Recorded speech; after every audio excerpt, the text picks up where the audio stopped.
अब तक आपने देखा, फूलेश्वरी रसोई में जाती है और उसे वहाँ आधा पका हुआ खाना दिखता है, जिसके लिए फूलेश्वरी सरोजा से नाराज होती है। लेकिन कलावती उसे समझाती है कि सरोजा ऐसे अपना काम अधूरा नहीं छोड़ सकती।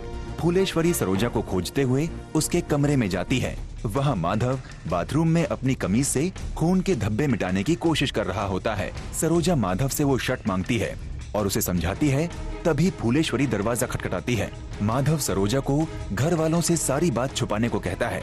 तभी घर के मेन डोर की घंटी बजती है। फूलेश्वरी घर का मेन डोर खोलने चली जाती है और दरवाजे पर पुलिस को देखकर हैरान हो जाती है। माधव और सरोजा भी वहां पहुंचते हैं। पुलिस को देखकर माधव और घबरा जाता है। सरोजा उसे संभालती है और माधव को उसकी कमीज बदलने के लिए कहती है। माधव अपनी कमीज बदलकर वापस आता है और एक पुलिस कांस्टेबल माधव को रिकॉर्ड रूम में देखे जाने की बात कहता है। पुलिस ऑफिसर माधव से रिकॉर्ड कीपर की हत्या से जुड़े सवाल करता है। ये देखकर संग्राम झूठ बोलता है कि रिकॉर्ड रूम में माधव की जगह वो गया था। उसी वक्त एक ऑफिसर को फोन पर पता चलता है कि रिकॉर्ड रूम में संग्राम की विजिट एंट्री है। पुलिस को कॉल पर यह भी कहा जाता है कि वो राय परिवार के रुतबे की अनदेखी कर अपनी ड्यूटी करे और पुलिस संग्राम को अरेस्ट करके ले जाने को तैयार हो जाती है। संग्राम को ऐसे जाते देख कलावती पुलिस को रोकना चाहती है। हर कोई हैरान रह जाता है। तभी माधव आगे आता है और कबूल करता है कि दरअसल रिकॉर्ड रूम वही गया था और संग्राम उसे बचाने की कोशिश कर रहा है। अब पुलिस माधव को इंक्वायरी के लिए लेकर जाती है। फूलेश्वरी माधव को रोकना चाहती है, लेकिन सरोजा समझाती है कि कुछ देर बाद पुलिस अपने सवाल करके माधव को वापस भेज देगी। अब आगे।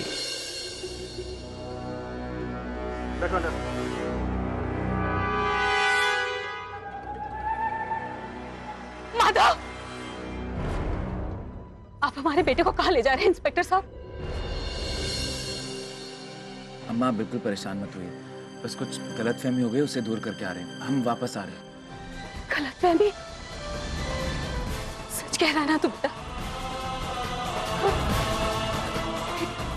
हमारा दिल बहुत घबरा रहा है। अच्छा इंस्पेक्टर साहब। अम्मा सुनो हमारी बात। अम्मा अपना और सरोजा जी का ध्यान रखना। ऐसे क्यों बोल रहा है तू? ऐसे क्यों बोल रहा है माधव? माधव, चलो चलो आगे बढ़ो। इंस्पेक्टर साहब। माधव, माधव, माधव, माधव, माधव।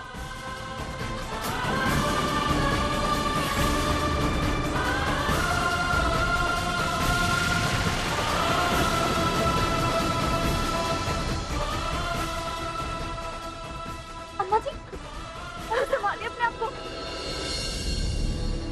जीजी आंखें खोलिए। जीजी क्या हो गए? अम्मा जी,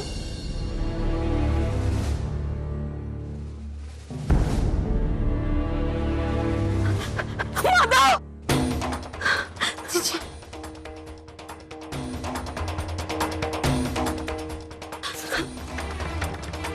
जीजी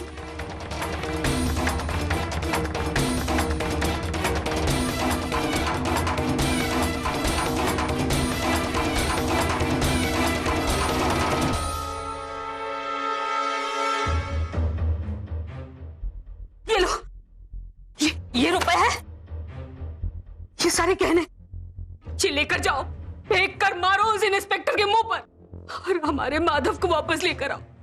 जाओ जाओ, जल्दी से लेकर आओ हमारे माधव को। जीजी संग्राम गया है ना, और वो उसके बड़के बाबूजी के साथ थाने पहुंचेगा तो सब ठीक हो जाएगा और पुलिस वालों को भी समझ में आ जाएगा कि उन्होंने क्या गलती की है। हाँ अब शांत हो जाइए। अम्मा जी, चाची जी बिल्कुल ठीक कह रही हैं। हम सभी ये बात जानते हैं कि इन्होंने कुछ नहीं किया है। बस पुलिस वाले अपनी पूछताछ करेंगे और उनकी गलतफहमी दूर हो जाएगी। बस थोड़ी देर की बात है। हाँ जीजी। वाह सरोजा बहू, बहुत हिम्मत वाली हो तुम। या तो तुम्हारे सीने में दिल नहीं है, या फिर दिल की जगह पत्थर है जो धड़कता है। अपने माधव को जाते हुए देखे हैं हम, उसकी आंखों को पढ़ा है हमने, उसके दर्द को महसूस किया है। अगर ये कोई आई गई बात होती ना, कभी नहीं कहता हमारा माधव हमसे कि अम्मा सरोजा जी का ख्याल रखना। ना,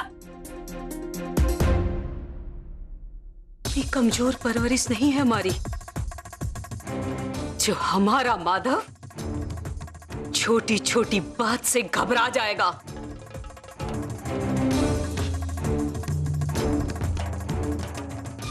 जाने किस हाल में होगा हमारा बेटा, किस हाल में होगा। कुछ तो गलत घट रहा है हमारे बेटे के साथ, कुछ तो घट रहा है। सरोजा बहू, एक बात बताओ तो, उस दिन माधव ये पुलिस रिकॉर्ड रूम क्यों गया था? क्यों? कौन सा काम था उसे?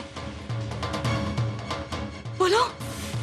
कैसे बताएं अम्मा जी कि उन्होंने कैसी उलझन में अपने आप को उलझा लिया है। वो तो ये सोचते हैं कि वो इस घर के बेटे ही नहीं है, उनकी पैदाइश में कोई राज है, और इसी राज को जानने के लिए वो अपने आप से ही दूर हुए जा रहे हैं।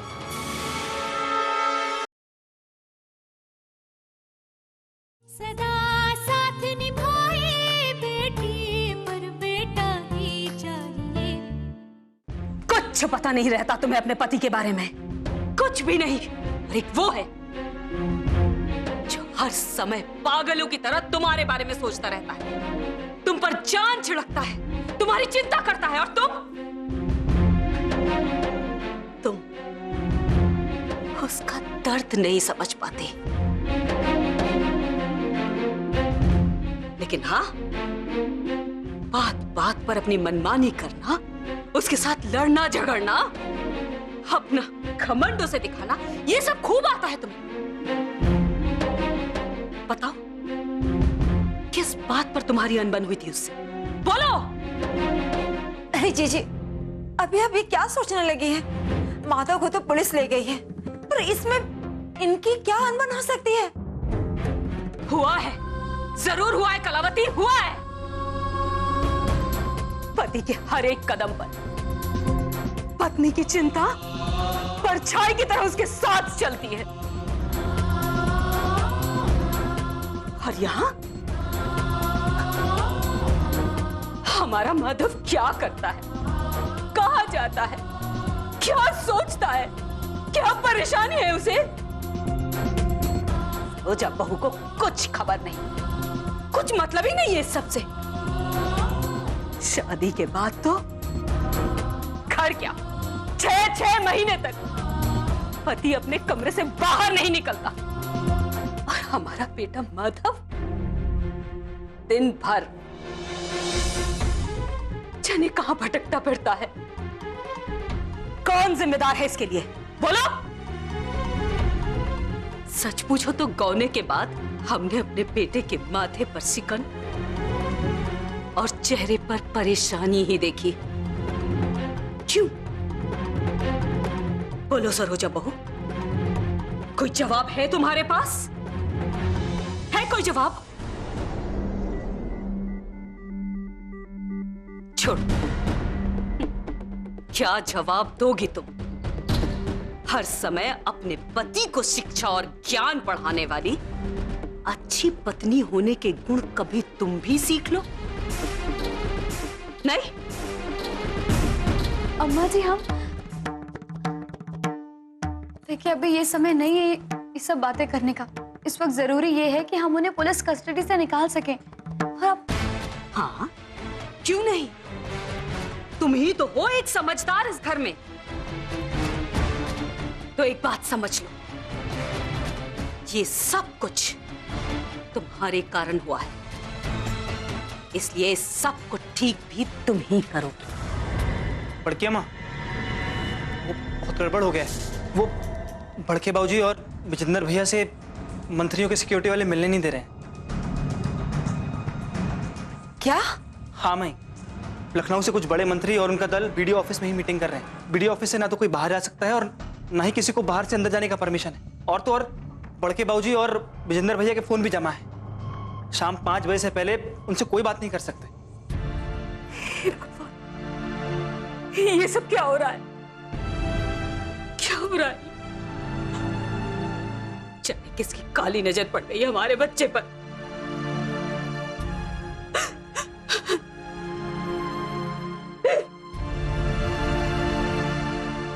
अम्मा क्या बातें कर रही हैं? अरे परेशान मत होइए। अरे हम सब लोग हैं ना, हम माधव भैया को जल्द छुड़ा लेंगे, आप देख लीजिएगा। हाँ, आप रोइए मत। हे बल्ली, सुन, ये सब लेकर के जाओ। हाँ, ये रुपया, ये गहना ले जाओ। बड़के माँ, ये सब क्या है? क्या तुम भी सरोजा बहू की तरह परी लोग से आए हो जो हम तुम्हें समझाए? ये क्या है? अरे घूस है ये, ले जाकर दे दो उस पुलिस वाले को। उसको किसी तरह से छुड़ा करके ले आओ। चले किस हाल में होगा हमारा बेटा, कैसे सलूक कर रहे होंगे वो लोग हमारे बेटे के साथ, चले कैसे सलूक कर रहे होंगे। नहीं समझाइए ना बड़की अम्मा को।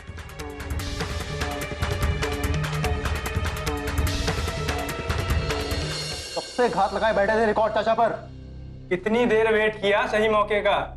क्यों सुना नहीं? हम कुछ पूछ रहे हैं, जवाब दो। लगता है कुछ ज्यादा ही डिफिकल्ट सवाल पूछ लिए हैं। चलो कुछ इजी पूछते हैं। तुम्हारे घर में कितने लोग हैं? क्यों गए थे रिकॉर्ड रूम में? बोलो। रिकॉर्ड रूम से रजिस्टर क्यों चुराया? बोलो, सच सच जवाब दो, झूठ मत बोलो। इधर रिकॉर्ड रजिस्टर क्यों चुराया तुमने? अरे कुछ बोलो तो। इतने टाइम से तुम मुंह में कुछ लिए बैठे हो क्या? जवाब नहीं दोगे सीधे सीधे? सच सच कहो, तुमने खून क्यों किया? लगता है कुछ करना पड़ेगा तुम्हारे लिए। इसके साथ 3rd डिग्री ही इस्तेमाल करना पड़ेगा। तुम ऐसे नहीं बताने वाले हो, बताओगे कि नहीं? हम कह रहे हैं ना, हमने कुछ नहीं किया और हम इसके बारे में कुछ नहीं जानते।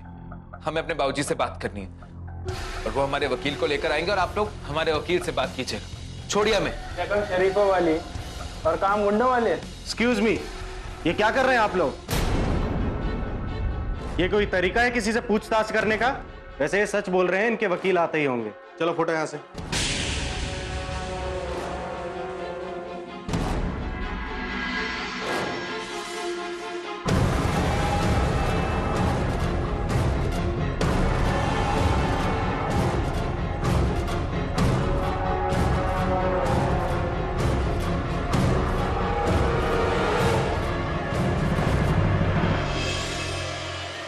हाय, आई एम सूरज। चाय पियोगे या कॉफी? अच्छा चलिए पानी पीजिए। और डरने की कोई बात नहीं है।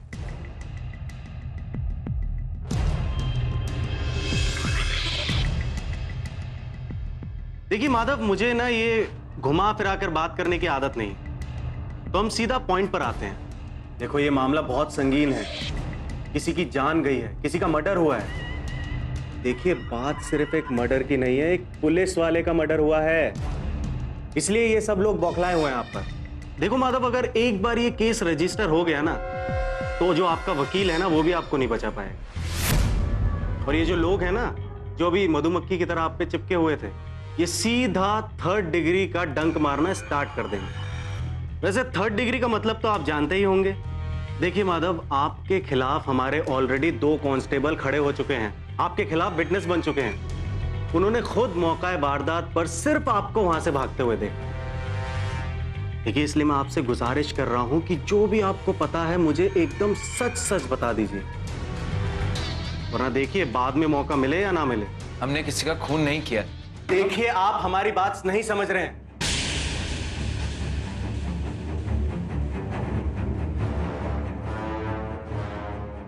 देखो माधव, मैं तुम्हारी मदद करना चाहता हूं, लेकिन तुम हमें मजबूर कर रहे हो कि हम तुम्हारे साथ 3rd डिग्री का इस्तेमाल करें।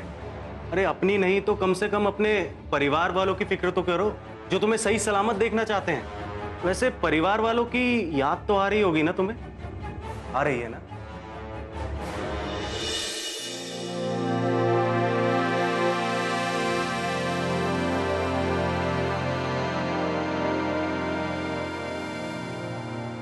आप जानती भी हैं, हम जिंदगी में पहली बार अपनी अम्मा से लड़कर आए हैं, वो भी आपके लिए। आप हमें अनपढ़ समझती, गवार समझती, जाहिल समझती। आप तो हमें इस काबिल भी नहीं समझती कि हम आपको प्यार कर सके। आपको तो ये भी नहीं पता कि हम आपको कितना चाहते हैं। उन दोनों कांस्टेबल्स ने खूनी की शक्ल देखी है। अब हम पकड़े जाएंगे तो पकड़ के ले जाएंगे। प्लीज हमें छोड़ के मत जाइए, हमें बहुत डर लग रहा है। हमें आप चाहिए प्लीज। चलिए।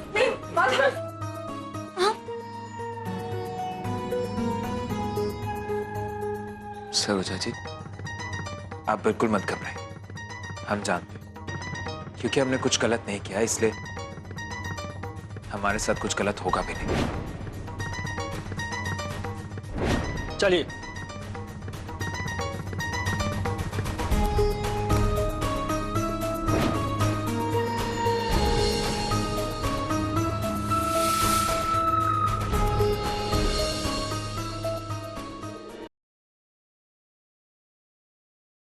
सदा साथ निभाए बेटी पर बेटा ही चाहिए।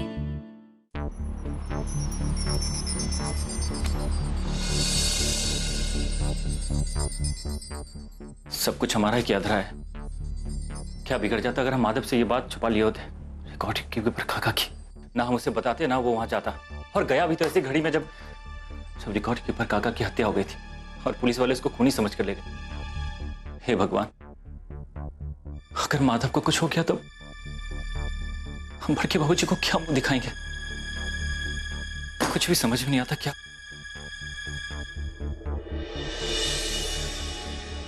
ठीक है, हो जाएगा। ठीक है, ओके। मैं बाद में फोन करूं। हेलो वकील साहब। मिस्टर संग्राम राय, कैसे हैं आप? आज किसकी खटिया खड़ी करके आए हो भैया? किसकी जमानत करानी है आज? हाँ? अरे वकील साहब, मामला बहुत गंभीर है, अब जल्दी कुछ कीजिए। भाई हुआ क्या ये तो बताओ। अरे वकील साहब, आपने रिकॉर्ड कीपर काका की हत्या के बारे में तो सुना ही होगा। पता नहीं माधव वहां कैसे चला गया और पुलिस वाले से खूनी समझ कर लेकर गए। ये तो बहुत बुरी खबर है। वैसे मुझे कहना तो नहीं चाहिए, लेकिन तुम्हारे भाई की किस्मत थोड़ी खराब है। आप ये कैसी बात कर रहे हैं वकील साहब? अब पैसे की चिंता बिल्कुल मत कीजिए, पैसे हम पानी की तरह बहा देंगे, लेकिन हमारा माधव हमें 1 घंटे के अंदर चाहिए। ठीक है। हेलो, हाँ सुनो,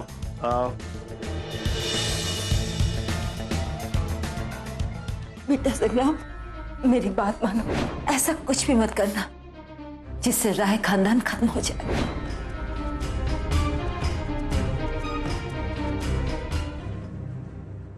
बैड लक संग्राम। एक भी आदमी आगे आने के लिए तैयार नहीं, क्योंकि मौत पुलिस वाले की हुई है। हर कोई बस अपना पल्ला झाड़ रहा है। अरे हर कोई अपना पल्ला झाड़ रहा है तो आप किस मर्ज की दवा है? कानून तोड़ना है तो कानून तोड़िए मरोड़िए, लेकिन हमें कुछ नहीं पता। हमें हमारा माधव चाहिए, समझे आप? रिलैक्स संग्राम, रिलैक्स। बैठ जाओ, पहले बैठो तुम। ये लो पानी पिलो।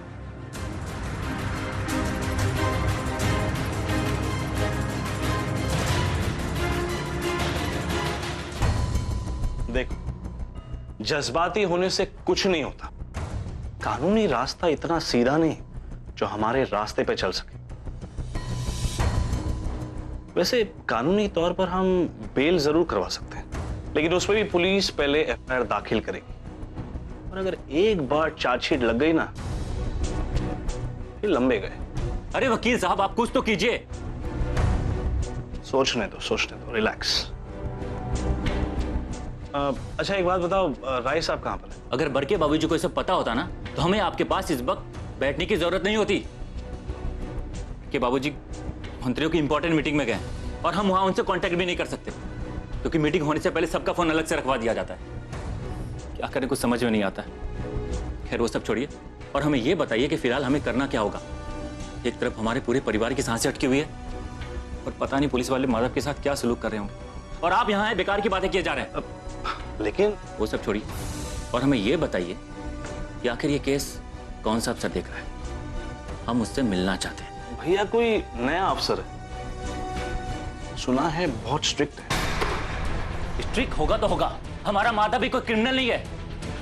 अब तो उससे मिलना ही होगा। हम भी तो देखें आखिर वो चीज क्या है?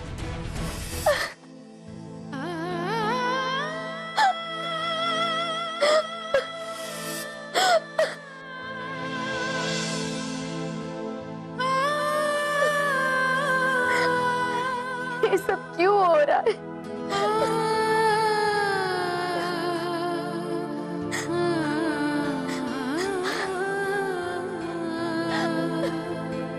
क्या करें? हमें कुछ समझ में नहीं आ रहा। अगर पुलिस वालों की गलतफहमी दूर नहीं हुई तो पता नहीं वहां पर आप पे क्या बीत रही होगी। और कहीं आपने हिम्मत छोड़ दी तो हम तो